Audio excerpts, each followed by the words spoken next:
Hey Noah. Huh? I'm gonna undo these terminal caps. Don't let anything bad happen. Okay.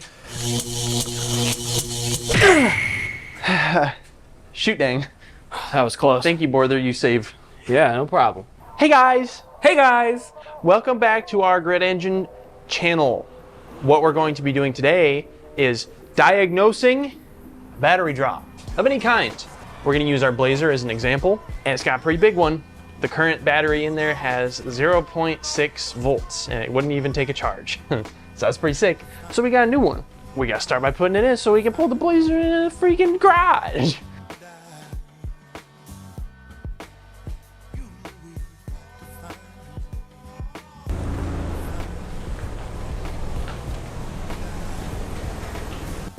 Okay guys, there's one main thing that you need to diagnose a battery draw. What is that?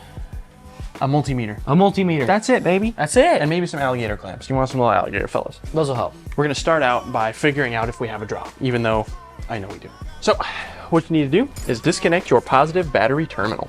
I think I fucked our terminal off so bad that I have to use these now. That's unfortunate. Sparky.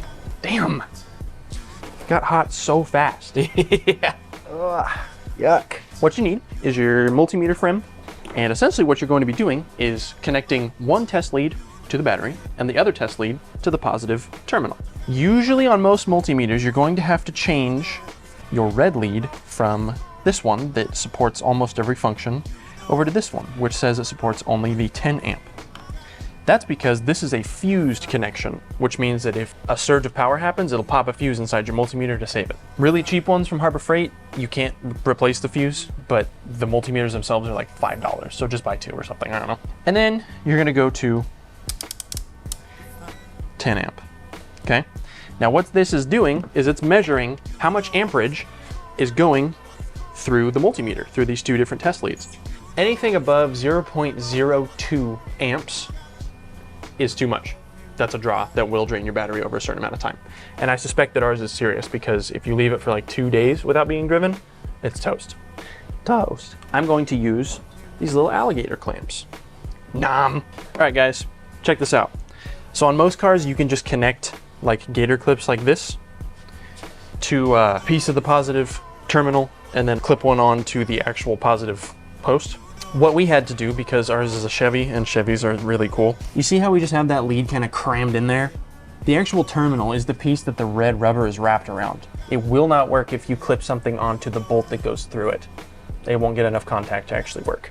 But we did thread a bolt, like just 1 or 2 turns into the actual positive terminal, and we got our gator setup going on that way. So essentially, all the positive power being pulled from the battery is being sent through our multimeter on the 10 amp option. And as you can see, that is way above 0.02 amps. So we're getting a huge draw on this thing. All you need to do now is, starting in the engine bay, find your fuse panel, and with your little fuse tweezers, pull each fuse out and see if that number changes. It helps to have a buddy to kind of look at that, because once you go inside, if your problem is on the inside fuse panel, you're not going to want to walk back out for every time that you pull a fuse. And another very important thing is to make sure that all the dome lights and the ignition and all of that is all off, so you know that you are only dealing with your draw instead of like, oh, my door's open so my light is on or something. Yeah, no, that ain't it, chief. In here you can see we have our little layout. So I'm going to start pulling these, and I'm going to have Noah tell me if and when one does something. No change. Make sure you put all of your fuses all the way back in. I also noticed sometimes the stereo will just stay on when the car is off. Yeah, it's off right now, but I don't know. It just kind of stays on sometimes. So I have my doubts about that being wired correctly or not. With that high of an amperage, like 0.4 instead of 0.02, there's a good chance that we've got a couple things pulling on it. So we're gonna see, and then once we figure out what it is, we're gonna tell you how we're gonna deal with that issue, which we don't know yet because we don't know what it is. So see you in a little bit. Okay guys, interesting news. We pulled, and apparently this is common on a lot of Chevys, we were just pulling our fuses, and we pulled one right here. Beep.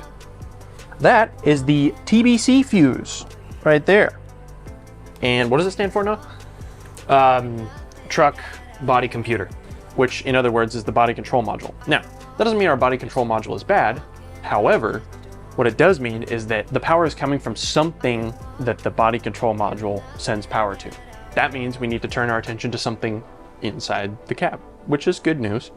So we're going to put our fuse back in, because right now you can see it's sitting at a healthy 0.017, which is totally fine.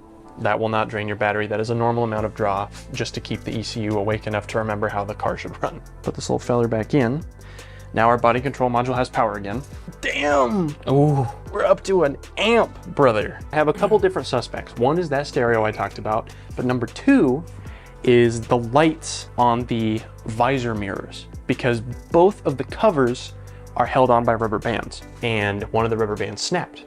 So there's a good possibility that that light is staying on because the cover that's supposed to depress the button to keep that light off may not be doing its job. Now we're gonna go inside the cab and start pulling those fuses and see if that does anything.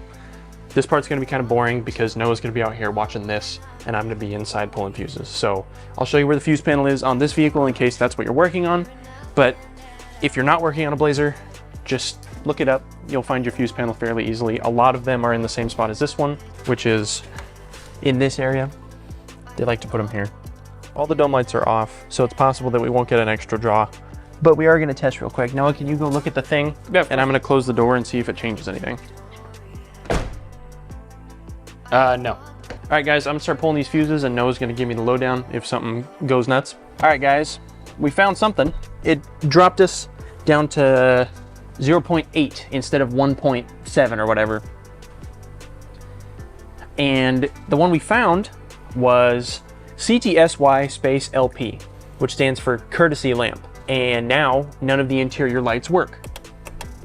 So that means that one of them bitches is staying on. And once again, I suspect these visors. Closing the door doesn't do anything, so clearly we have a lamp staying on. We will leave that fuse out for now because I don't need a courtesy lamp, and if I really want to, I could wire like a switch to it instead of trying to chase this lamp that isn't on. So we're gonna go back to pulling stuff. All right, guys, we got down to our radio battery. It did do something. So that means that our radio in there, our aftermarket radio, which you should always be suspicious of if you get a vehicle and it has a draw, we're still not at 0.02. Interesting. We're getting somewhere, but not everywhere. Yeah, see, it's 0.09. 0.09. That's still kind of high for what I want. Hey guys, it's Simon with his phone now. I just want everybody to understand that that is the reading with the stereo fuse and the courtesy light fuse pulled with our body module fuse in. Now, how did I do this, you might say? We just saw that you still had a draw of like 0.1 amps. That is incorrect. I forgot to account for the body module going to sleep, the certain systems that it's connected to going to sleep. So I hooked everything back up and I waited 30 minutes roughly, and I came back out, turned my multimeter back on, and what do you know? It was all better. So it is our stereo and it is our courtesy lamp. As long as we fix those or just leave the fuses out until we want to use those things, we're fine. We're Gucci. It won't die, and we don't have to deal with that body module fuse. So I can close this and leave it closed, and close the hood and leave that closed, and rest assured that it's not going to drain. So there you go, guys. Okay, the most important thing to remember, this one thing, you gotta do it when you're diagnosing this type of thing. If your body control module fuse is the problem, put it back in and go to the fuses inside the car. Once you find the 1 or 2 fuses that are affecting your draw there, pull them out and wait 30 minutes to an hour. And chances are, eventually the body control module will power down and your draw will drop down to 0.02 or below. Come take a quick look at the actual rat's nest we found connected to the stereo in this thing. This is an old school stereo upgrade, back when things had to be super complicated. So you have the harness adapter that then plugs into this blue box, but it connects to multiple different things. Like, I guess this is the option for an amp and a sub, question mark. And then like you got a plug here and a plug here, and then they both go out to this, which then is spliced together and goes into the radio. We could start hooking up cool little airplane switches up here, like you gotta do all that like a race car to turn it on. All right, guys, thanks for watching. Don't forget to like, comment, and subscribe. Make sure to check out our other stuff. We got skits and vlogs, we got gaming, and we got a podcast. Links to all those will be in the description. And our Instagram. We respond to all our messages on Instagram. We also respond to all our comments on these videos. If you got questions, we're gonna try and answer them. And the gaming channel, for those of you who keep hearing about it, It is being revitalized. We are bringing it back. Back snack and better than ever. Bye-bye.